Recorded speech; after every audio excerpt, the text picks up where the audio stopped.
The elders and apostles of the millstone, Shalom to the wandered Israelites, Hebrew Israelites, Zechariah 13:8, which are the so-called Negroes, Latinos, and Native Americans, as well as bloodline, who are still oppressed together, according, to the book of, according to the book of Jeremiah 50:33. But to whom still belong the adoption, the glory, the covenants, the giving of the law, the service of God, and the promises according, to the book of Romans, chapter 9, verse 4, Ecclesiastes 10:7. I have seen servants upon horses, and princes working as servants upon the earth. For those who don't read, don't have any kind of whatsoever knowledge about the Bible. I want to start with Ecclesiasticus 10:18. Pride was not made for man, nor furious anger for them that are born of a woman. And if you go technical, then you know that you are born of a woman. Let's just keep it simple. Just joking. Yeah, it is how it is, you are basically born of a woman, doesn't matter if virgin or not. What matters is woman. This is Israel's strike damage Iran's nuclear program, but leave key facilities intact, risking global escalation. Yeah, we know that it's all basically just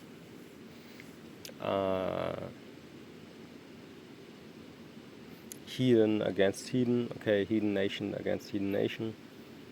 It's basically rumors of wars, like the scripture says, but still there's always something going on that leads even in between there more to the MOTB, which is the micro and CHIP. So it's not really only war talking. It's more of a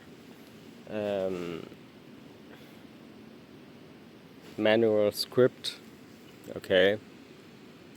How to count the days. How long it will take, basically. For E to take his final move, if you will. Yeah. So let's just read this article, which is, kind of long, but I think it's interesting. We just read it. Israel, attacked Iran's, Natanz nuclear site, killing top scientists, but leaving key facilities like Fordow and uranium stockpiles intact. The strike avoided Iran's new bomb grade uranium at Isfahan, likely to prevent radiological contamination. Underground centrifuges at Natanz and Fordow survived, preserving Iran's enrichment capabilities. Experts warn Israel's gamble may provoke Iran to accelerate covert nuclear efforts. The attack risks global backlash, isolating Israel while failing, to cripple Iran nuclear programs. In a bold but risky move, Israel launched a devastating attack on Iran's nuclear facilities early Friday, targeting the Natanz enrichment site and killing top nuclear scientists. Which is, just think about it. Yet much of Iran's nuclear infrastructure remains operational, although the strikes inflicted significant damage as well deliberately avoided hitting Iran's main uranium stockpile at Isfahan, okay, likely to prevent radiological contamination. The underground centrifuges at Natanz, and the heavily fortified Fordo facility also survived, largely unscathed. Yeah, this is no game anymore. Okay, it's like it reminds you a little bit of World War II and World War One, man, which is not so long ago if you think about it. But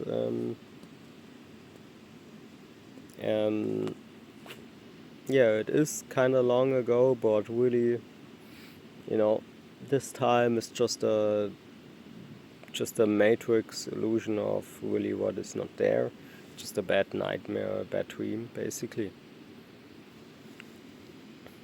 Khan.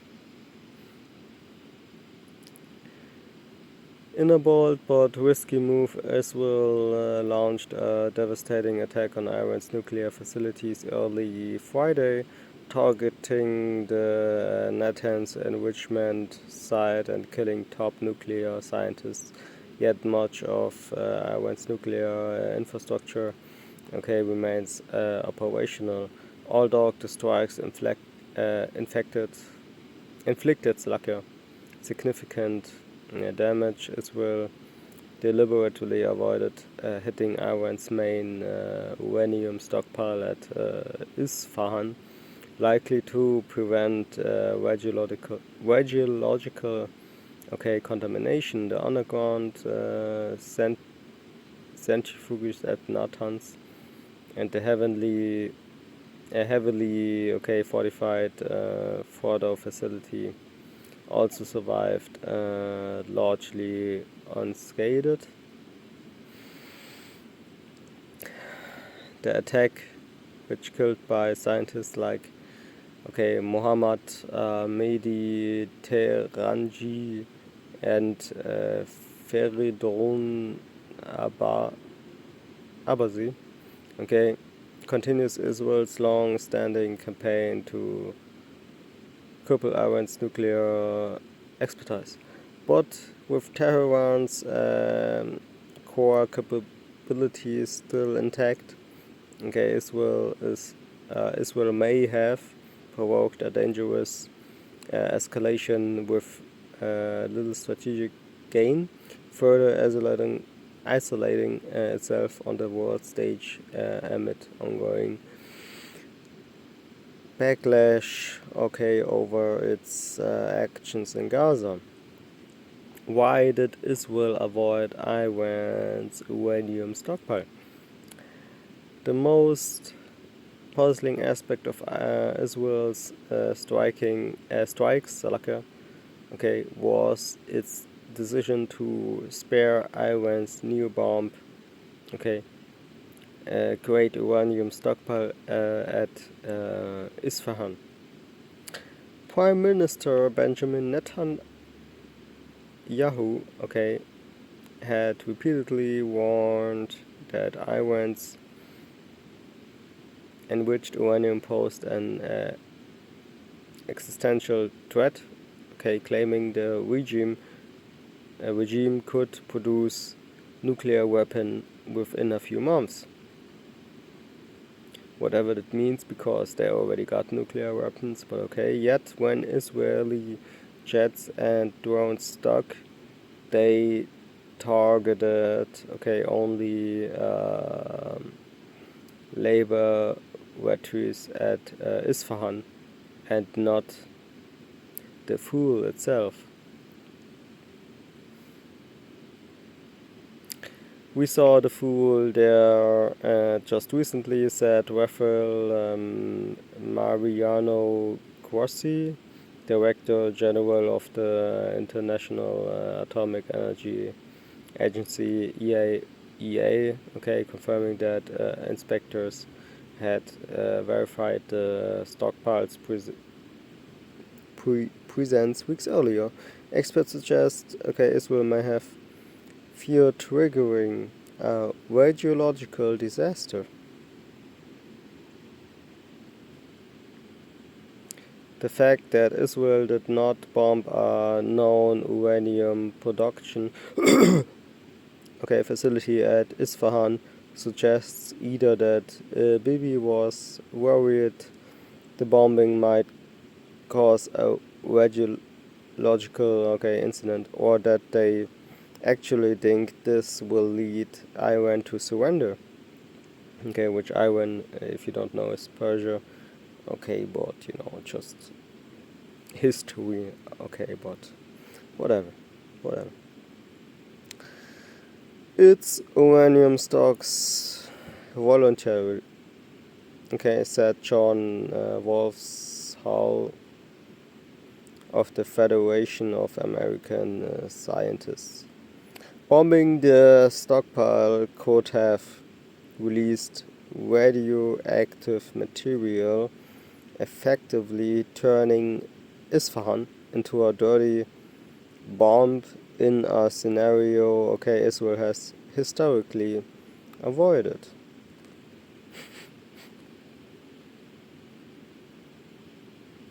Underground facilities remain operational. Despite heavy damage to Natanz above ground infrastructure, the underground centrifuge where Iran enriches uranium appear unharmed. Krossi confirmed that while there was radiological and chemical contamination at Natanz, the underground halls housing advanced centrifuges were not breached. Similarly, Fordow, which is buried half a mile beneath a mountain, remains impervious to slacky from English conventional bunker busting munitions.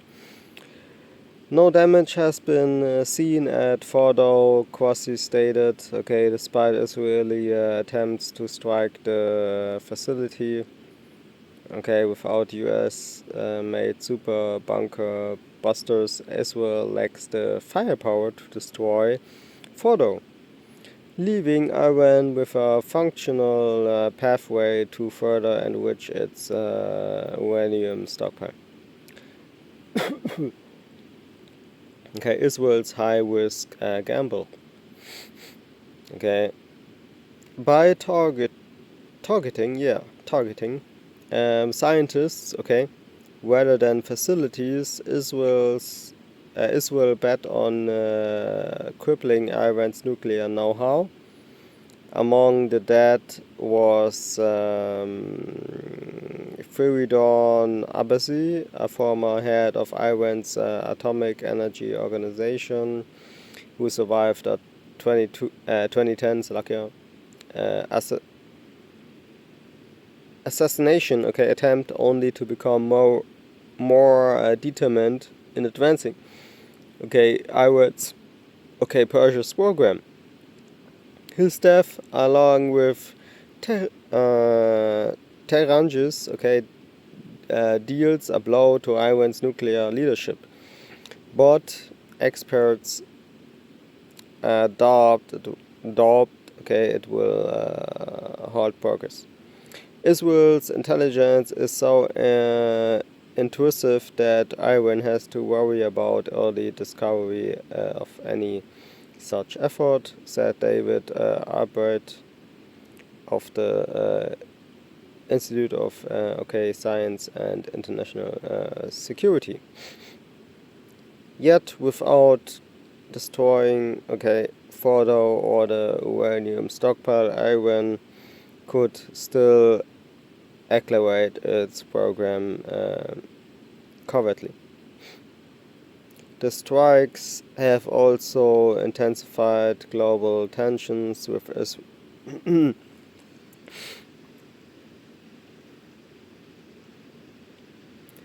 global tensions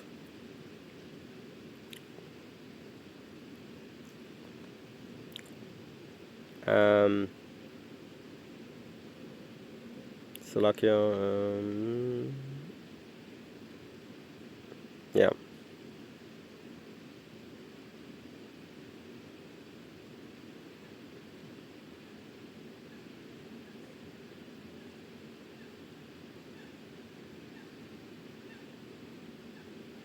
With Israel already, okay, facing condemnation over Gaza, the attack risks further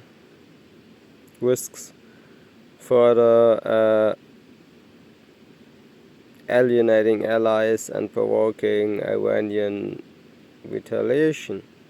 Former Mossad official, okay, Sima Shine warned that Israel may have legitimized and incentivized, okay, terror,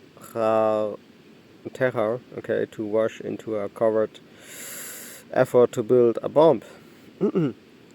Israel's strikes inflicted damage but failed to deliver, okay,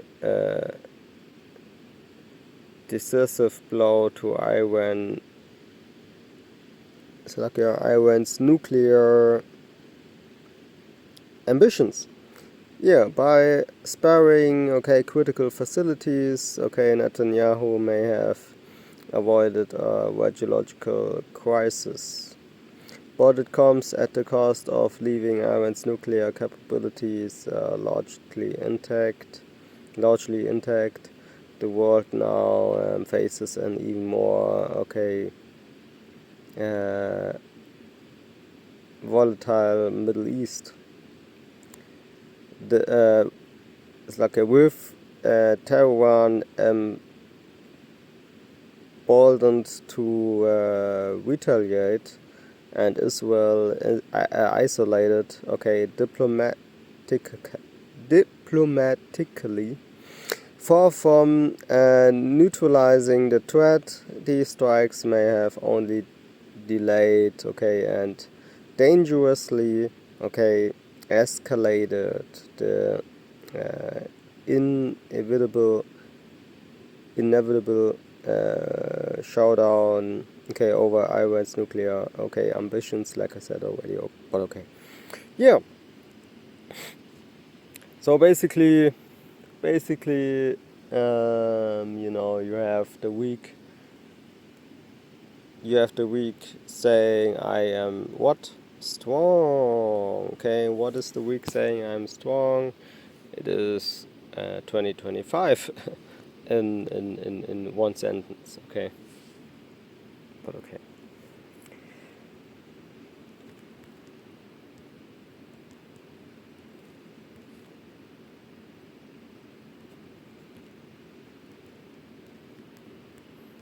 But okay.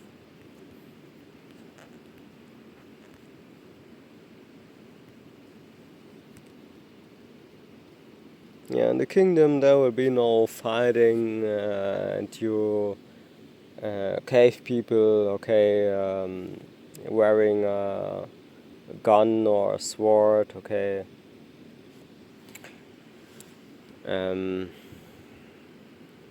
will be no more, okay? Not meaning you rednecks, of course, you know, just joking, but in general, you know, no guns or swords, you know, whatever you prefer in the kingdom. It's just spiritual power, like those men right now use spiritual power instead of weapons. Why? Because it's the bigger power. Okay, it's the power that basically destroys you, especially if you try to fight it with physical weapons. Okay, 3 and 10. Beat sucker.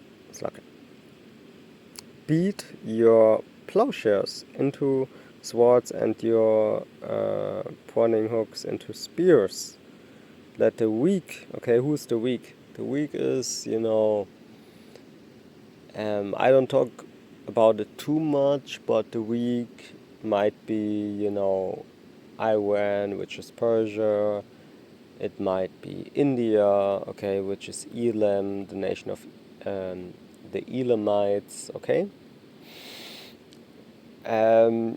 Gog and Magog, which is Russia, it's not really weak, right? So that's why Yahweh Hashem Shai has his own story about those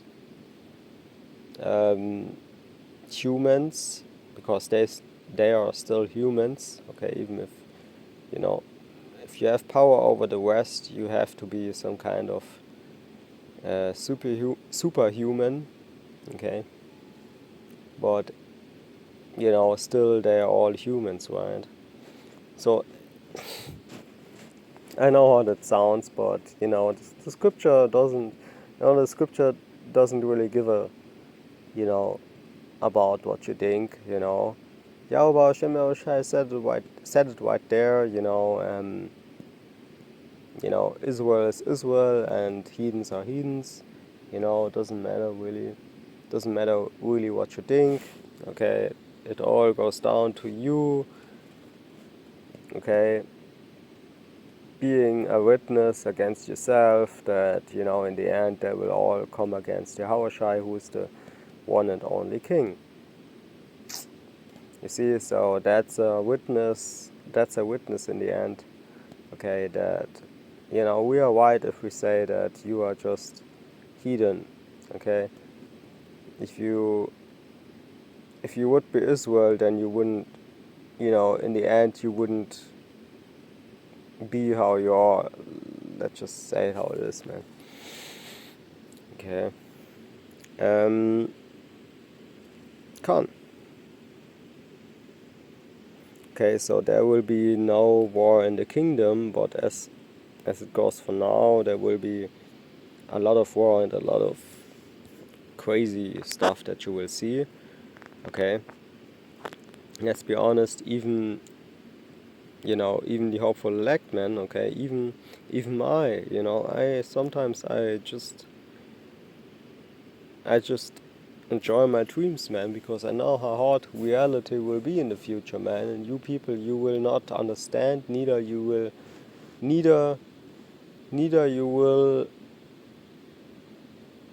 bear it, man, okay, like sometimes it sounds like as if, if you are about the Bible, then if you're really about the Bible, then you will survive. But it's not only about the surviving aspect. It has the endurance aspect to it. Why does the scripture says, okay, he that endures to the end, the same one will be saved. Okay, type that in KJV right now if you don't know. Okay, why is that? It is because it is because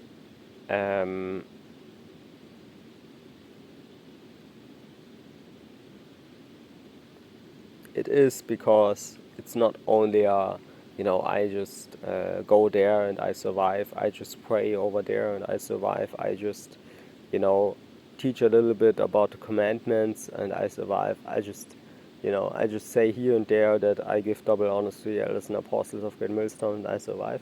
No, there is a lot more to it, and the really stuff behind it is your day-to-day life, trusting and hoping in Yahweh Hashem Shai, and He sees all that you go through, and you best believe that He's not about what you're going through. He is more about what you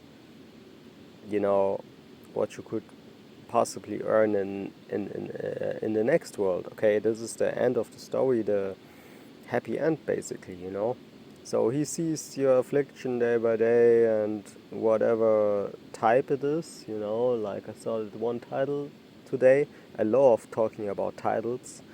Okay, I love just seeing videos, you know, reading the title, okay, but you know, let's be honest, I have more videos most of the time in my watch later playlist that I possibly can watch. Okay, I have a private life. Some people might don't think that, okay, but I have a private life. Um, and yeah, but I, you know, it is how it is, man. Okay, you know, and yeah, man.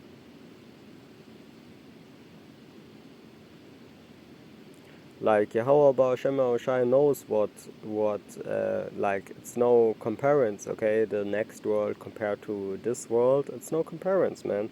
Okay, it's basically nothing against something. But what happens if you are in your day-to-day life, okay? You think the other way, okay? You think the exact opposite of it. Why is that? Because it is more than you can take. But what does the scripture say? Okay, yeah, about Shem Shai doesn't give you more than you can take, which means in the end there's always something to keep you in balance. Just what I mean, okay? Nothing too complicated, okay? Overly mysterious, okay? Fuck that. So this is Jeremiah 8 and 11. For they have healed the hurt of the daughter of my people slightly, okay? Slightly. Saying peace, peace, peace, peace, peace, peace, peace, peace, peace, peace. It's everything that you hear, man. Everything that you hear, man, okay? Everything that you hear today. Okay, and they, you know, they don't know what peace is even, you know? When there is no peace, exactly, okay? There is no peace, okay? There is no peace, there will never be peace until Yahweh Hashem Shai comes back, okay? By violence, putting all those heathens down, bringing back everlasting peace, but with a touch of excellency to it, which there is no touch of excellency right now, just a touch of wickedness, basically. Okay. You know, it's not about me explaining something to you in this video. It's more about letting the scripture speak, and the scripture obviously, okay, says that, you know, there's a strictly, you know, strictly, yeah, you can say it. You can say that that it is basically a strict, okay, regulation, a strict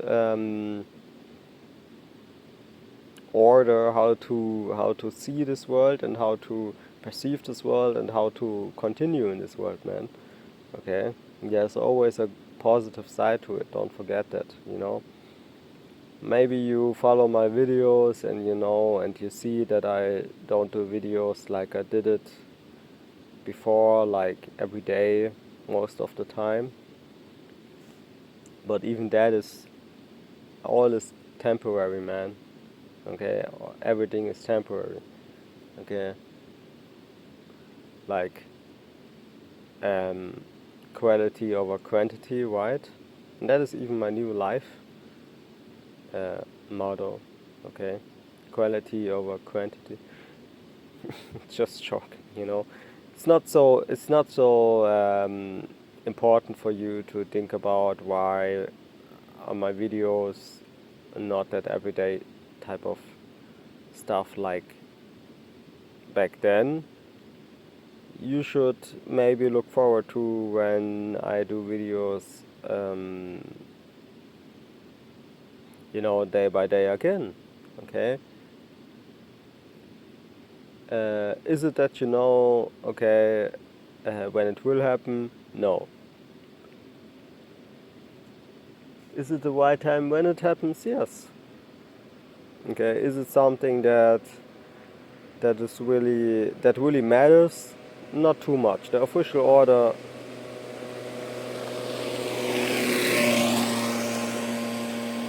order is 3 videos a week. As I checked it, I checked my videos. I fulfilled that order. Yeah. Okay. So even I am able to learn, and I don't say this is forever. I just say that it is temporary. Okay.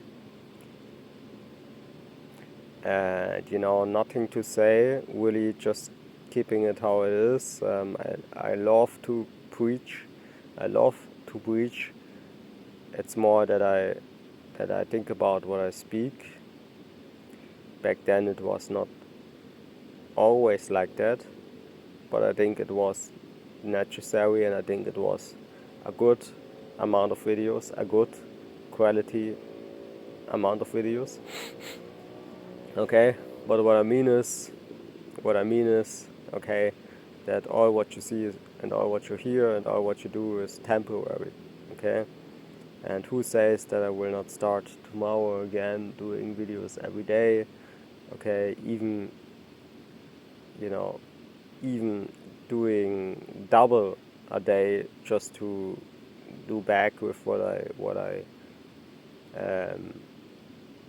as it seems. Okay, I don't say it is that way, as it seems. Okay, to renew what I missed. Okay, and yeah, I can actually tell you, man, every time when I do videos, that's still the same mindset from day one to today. Okay, when I do videos, I feel free. When I drive with a car, with their car, I feel free. But it doesn't, it's not the car really. It's more like the feeling of being free. And I even had that experience when I was in a